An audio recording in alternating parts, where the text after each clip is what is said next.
The book that I'm going to be reading aloud today is called The Printer. It is a wonderful story, and I want you to pay attention to the setting and to the dialogue that takes place, and watch out for some figurative language as well. It is called The Printer, and the main character is a printer in the story in New York City. And at that time, they made over 2 million copies a day. And back then, in the 1940s, that was the most widely read newspaper in America. So the narrator's father is deaf. And as I mentioned, the father works as a printer for a major printing company, for a major newspaper in New York City. A message from the author and from the text is never assume that a person is not as good as you just because he or she is different or has a disability. It is good to have work that you love and work that makes you proud. And you're going to see that in this story, that indeed is the case. And the reader and or the listener can infer the important ideas in this story of having respect for others and taking pride in one's work. So this story, and look at the size of this printer. This memory story is realistic fiction based on a real life character, which happens to be the author's father. The historical setting is the real place where the father worked. The book is realistic fiction, but it is based on real characters and a real setting. The story is told in the first person, but it narrates events that happened to the narrator's father. It also contains factual information about newspaper printing and American Sign Language, and you're going to find that at the end of the book. The illustrations depict the 1940s setting of the story. And once again, look and listen for that figurative language because it's going to help you understand how the deaf characters communicated in this story.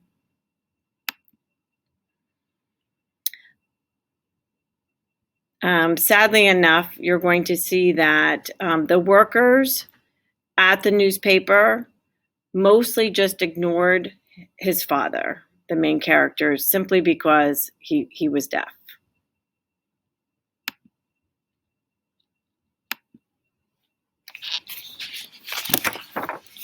You can see the setting. This is the printer with his son at home who wrote the book, and outside you can see, pay attention to the cars, the bus, the dress, all that stuff. You can see it looks like it happened many years ago. My father was a printer.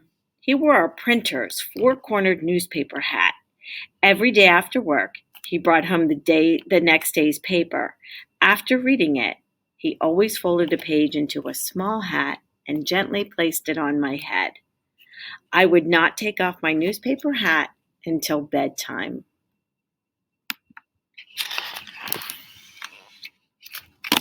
My father was deaf.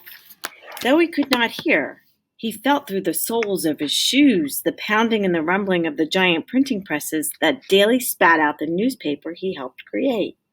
As a boy, my father learned how to speak with his hands. As a man, he learned how to turn lead-type letters into words and sentences. My father loved being a printer.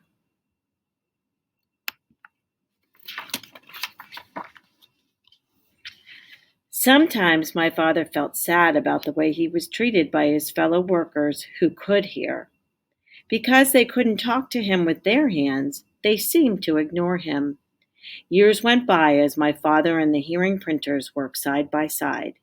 They never once exchanged a single thought. But my father did not lack friends. There were other printers at the plant who were deaf. They had also learned to talk with their hands.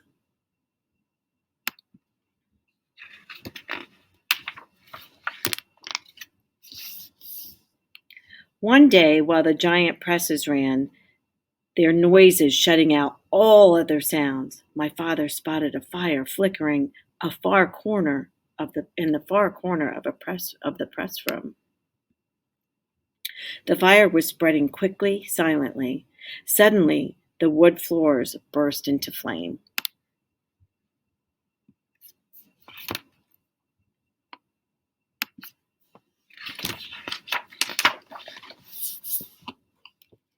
My father knew he had to tell everyone. He couldn't speak to shout a warning. Even if he could, no one would hear him over the loud roars of the presses. But he could speak with his hands. He did not hesitate. He jumped onto an inked drum and waved his hands excitedly until clear across the room he caught the attention of a fellow printer who also couldn't hear a sound. My father's hands shouted through the terrible noise of the printing presses. Fire! Fire! Tell everyone to get out! Tell the hearing ones!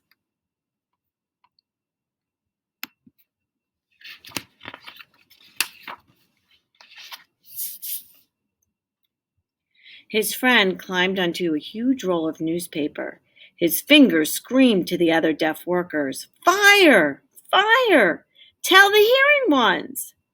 All the printers who couldn't hear ran to fellow workers who could.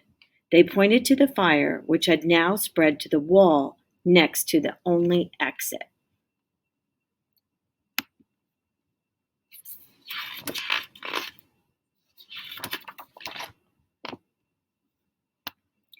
Not one of my father's friends left until everyone knew of the danger. My father was the last to escape.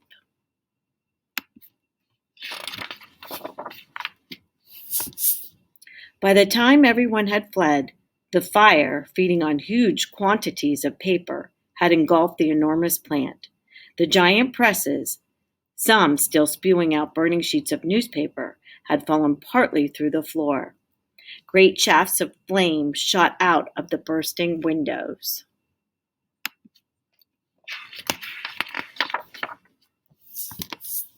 The printers stood in the street, broken glass at their feet. They embraced one another as the fire engines arrived. They were happy to be alive. My father stood alone, struck numb by the last image of the burning press. The fire destroyed the printing presses. The plant had to close for repairs, but not one printer had been hurt.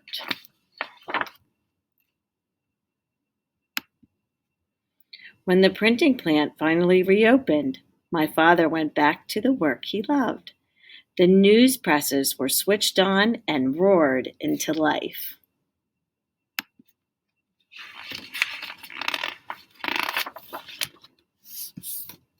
When the day's newspaper had been printed, the presses shuddered to a stop. Now there was silence. In the midst of the stillness, my father's co-workers gathered around him. They presented him with a hat made of the freshly printed newspaper. And as my father put the hat on his head, all the printers who could hear did something surprising. They told him thank you with their hands.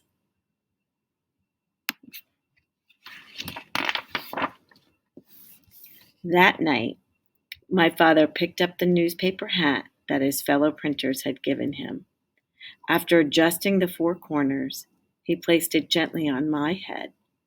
I didn't take off my hat, but wore it carefully to bed. I imagined I was standing next to my father on a vast printing press floor, turning lead-type letters into words and sentences. We were wearing four-cornered newspaper hats. We were printers.